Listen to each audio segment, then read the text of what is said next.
another twist in the ongoing battle over the rights of transgender student athletes here in California. The Department of Justice now launching an investigation to see if the state is breaking laws by allowing transgender athletes to compete in girls' high school sports. And KCAL's Jeff Nguyen is here. Jeff, this case really centers around an IE high school athlete who is set to compete this weekend. Yeah, actually a couple of cases, Pat and Juan. And because of that, the Department of Justice did a couple of things today. First, what it did was it calls this weekend's track and field state meet a violation of civil rights.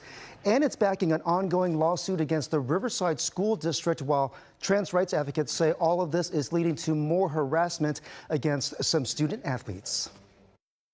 We're watching taxpayer dollars being wasted and used to target and bully a small set of kids. Christy Hurst is a public education advocate reacting to Wednesday's move by the Department of Justice to investigate whether a California law allowing transgender student athletes to compete on female sports teams violates the federal Title IX civil rights law. Boys are boys, girls are girls. Your son does not belong competing against those girls. It comes after recent clashes like this between an elected official from the Inland Empire and the mother of A.B. Hernandez. The trans student athlete from Jurupa Valley qualified for this weekend's state track and field meet in 3 events. The California Interscholastic Federation, which is the governing body for high school sports, has now launched a pilot program in which biological female athletes who just missed qualifying can compete at state. CIF has also ruled there could be multiple athletes on the podium. U.S. Attorney Bill Asaley says that's not good enough if you're a biological female competitor. They also have a right to be champions and to win that first place position. And saying that they got to compete alongside a boy is not good enough.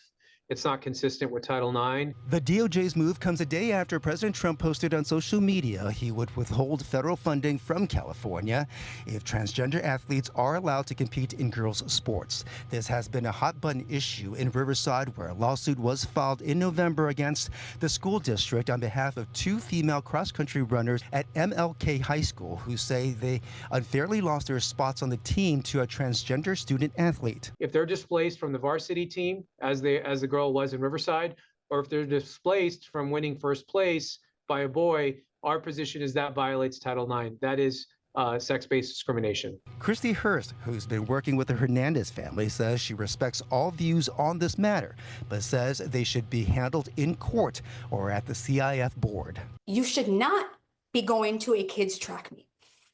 That is not the avenue to address your concern. You should not be attending the track meet and harassing a kid or posting about a single kid. This is a kid.